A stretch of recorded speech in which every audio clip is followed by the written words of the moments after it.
حضرت ابو ہریرہ رضی اللہ تعالیٰ عنہ سے مروی ہے کہ رسول اللہ صلی اللہ علیہ وآلہ وسلم نے فرمایا، چار لوگوں سے اللہ تعالیٰ بغض رکھتا ہے: قسم کھا کر سودا بیچنے والے سے، متکبر فقیر سے، اور بوڑھے زانی سے، اور ظالم حاکم سے۔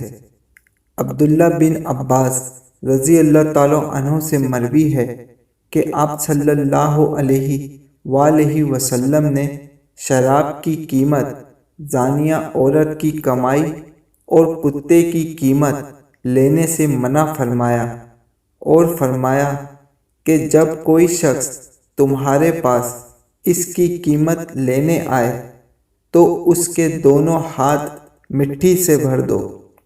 حضرت ابو ہریرہ رضی اللہ تعالیٰ عنہ سے مروی ہے کہ رسول اللہ صلی اللہ علیہ وآلہ وسلم نے فرمایا، یقیناً اللہ تعالیٰ بیچنے میں، خریدنے میں اور قرض کے تقاضے کرنے میں نرمی کو پسند فرماتا ہے۔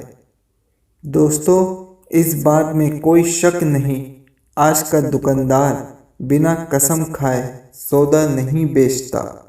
البتہ بعض اوقات ہمارا دل گواہی دیتا ہے یہ جھوٹی قسم کھا رہا ہے، اور بوڑھے زانی مرد ہو یا عورت، ان دونوں نے نوجوانوں کو پیچھے کر دیا۔ آج کے دور میں شراب کی کمائی ہو یا زانیہ عورت کی کمائی ہو، لوگوں کو پیسے سے مطلب ہے۔ زانیہ عورت کو کام کرنے کے لیے مرد کی ضرورت پڑتی ہے، کیونکہ اس نے تو جا کر زنا کرنا ہے، اور پیچھے بڑے ہی شوق سے مرد اس کے پیسوں کی کمائی کھاتا ہے۔ مسلمان کو اپنا ایمان زندہ رکھنے کے لیے دین کی معلومات رکھنا ضروری ہے۔ دوستوں، مزید ایسی شارٹ ویڈیو دیکھنے کے لیے ہمارے چینل کو سبسکرائب کریں۔ جزاک اللہ۔